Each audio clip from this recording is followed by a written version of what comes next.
जय श्री कृष्ण। सत्य, प्रेम और करुणा की मशाल लेकर के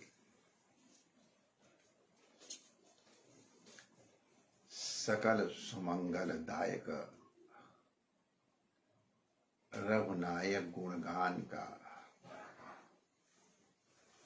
आश्रय लेकर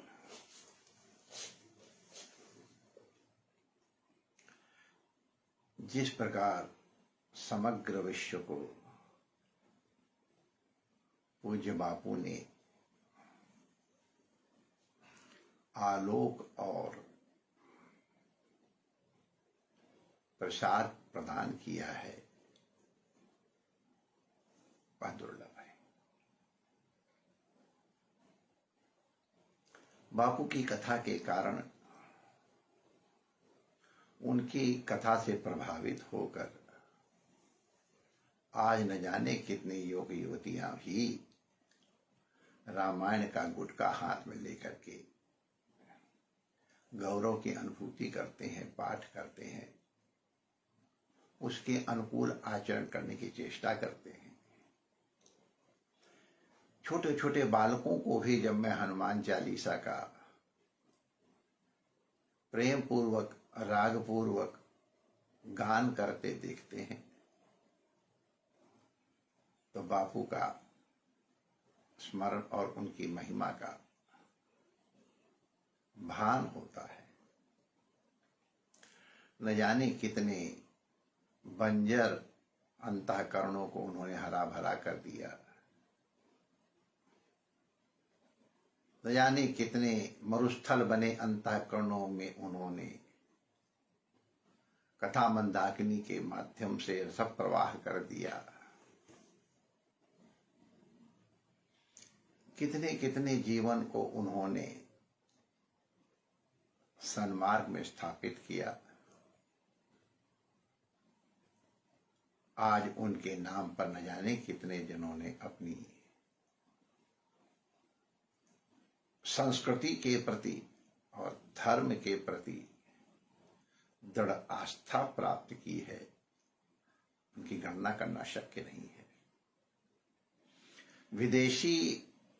विदेश में रहने वाले उनके भक्तगण तो भारतवर्ष की भूमि मात्र को, एक एक कण को तीर्थ के रूप में मानते हैं और उसके प्रति अपार श्रद्धा रखते हैं।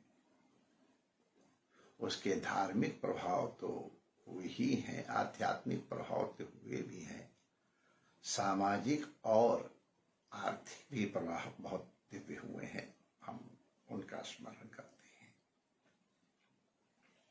बापू की कथा की शैली अद्भुत है।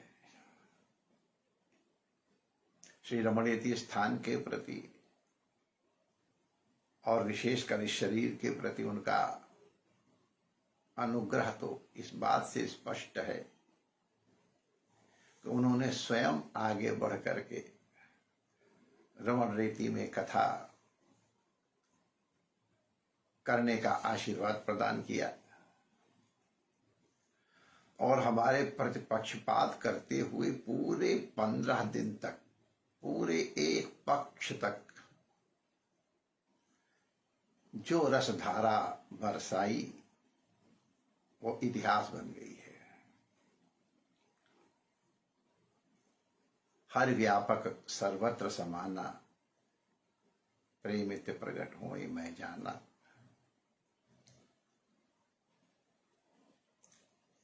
इसको केंद्र में रख करके और उन्होंने जो प्रेम की धारा बरसाई,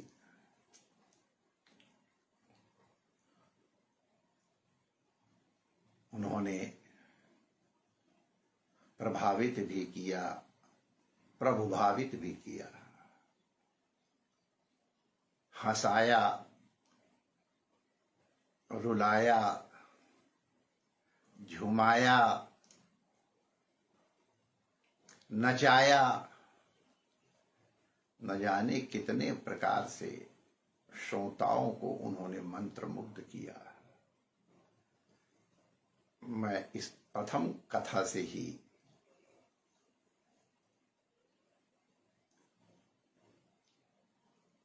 उनका अनुगत जैसा बन गया कथा श्रवण का। कथा श्रवण की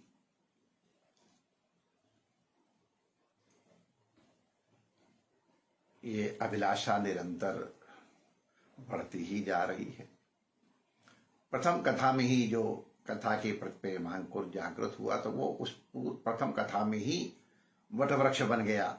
इसके बाद तो जब भी अवसर मिलता है हम उनकी कथा में बड़ी श्रद्धा और भावपूर्वक जाते हैं।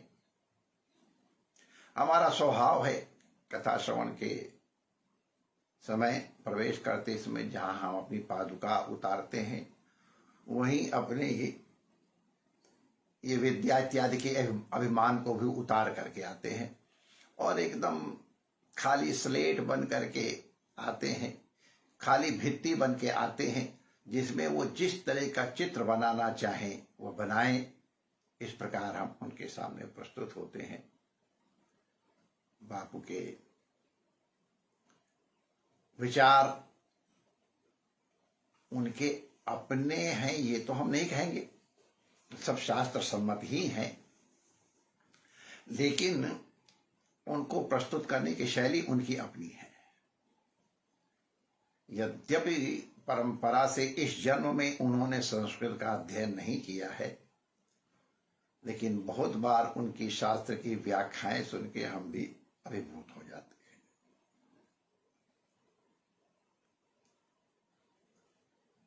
यद्यपि उनके सभी विचार हमारे गले के नीचे नहीं उतरते हैं, अभी सभी उनके उसे हम सहमत नहीं हो पाते हैं। यह हमारी कमी होगी, जब समय होगा शायद हो भी जाऊं, लेकिन तो भी कथा का प्रभाव हमको झुमाता रहता है, इसमें कोई संदेह नहीं। कथा काल में तो कली का प्रवेश संभव ही नहीं। कथा के प्रभाव से बहुत काल तक कली का प्रवेश समीप नहीं आता है, कली का प्रवेश नहीं हो पाता, वो हमारे समीप नहीं आ पाता है। मेरे विचार से और भी श्रोताओं का ये अनुभव होगा। बापू केवल कथा ही नहीं करते हैं, वाणी से ही हमको प्रभावित नहीं करते हैं, उनका आचरण भी उनकी कथा का प्रतिरूप है, प्रतिमूर्ति है। उनका सादगी भरा निष्कलंक जीवन, वो जब गाते हैं तेरी आंखों में करुणा भरी है, तो मुझे लगता है वो अपने लिए ही कह रहे हैं। अद्भुत है, प्रेम उनका स्वभाव है। कथा को जिस ऊंचाई तक वो ले गए हैं वो अद्भुत है। कथा के माध्यम से और उनके आचरण से उन्हें रमण रीति से राजभवन तक और राजभवन से राजघाट तक जो सम्मान प्राप्त हुआ है, कथाकार के रूप में जो उन्हें शीर्षस्थ स्थान प्राप्त हुआ है, इस सम्मान को पचा पाना सहज नहीं है। अच्छे इसके एक अंश से ही गड़बड़ा जाएंगे, कैसे वो इसको पचा पाए, ये हमारी स्पृहा का विषय है। निश्चय ही उनके ऊपर उनके गुरुजनों की, उनके माता पिता की कृपा है, जिसका वो बार बार बखान करते हैं। बिना गुरु कृपा के और रघुनाथ कृपा के, माता पिता के अनुग्रह के, संतों के अनुग्रह के, ये सामर्थ्य आना शक्य नहीं है।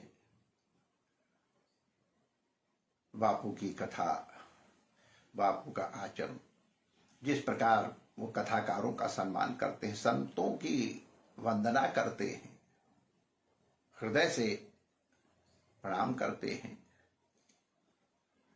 कलाकारों का, विद्वानों का, कवियों का, समाज सेवकों का जिस प्रकार वो सम्मान करते हैं और प्रेरणा प्रदान करते हैं, वो स्तुत्य है। उनकी ये कथा मंदाकिनी सुदीर्घ काल तक साक्षात उनके मुख से श्रवण करने को हमें मिलती रहे, श्री रमण बिहारी जी के चरणों में प्रार्थना करते हैं और पुनः उनको वंदन करते हैं। जय श्री कृष्ण।